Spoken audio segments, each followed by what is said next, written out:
888,246 ceramic poppies, representing the number of British and colonial dead from the First World War, spilled from the Tower of London into its moat in 2014.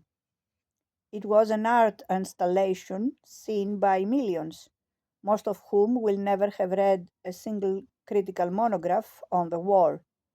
History as image. As with the deification of Churchill that began in earnest during the post-Falklands phase of the Thatcher government, so too with the enhanced memorialization and glorification of the Great War on its centenary. Did the images promoted by the state provoke any critical questions?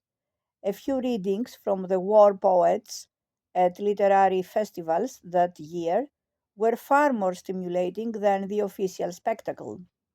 The history lesson provided by David Cameron and his government, meanwhile, reverted to the explanation given during the war itself, but considered unfit for use in ensuing decades. Britain went to war, they said, to defend gallant little Belgium. Alternatively, the ghost of the dreaded Han stalked the linked corridors of Whitehall and the BBC, with Murdoch's papers fanning chauvinism as younger generations were informed that the war was all Germany's fault. To leave this nonsense unchallenged in the 21st century, as the bulk of the mainstream media did, was a disgrace.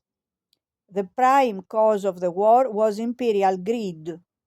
The British elite could not stay out of the war, since they occupied or controlled the largest number of colonies and economic strongholds on the globe.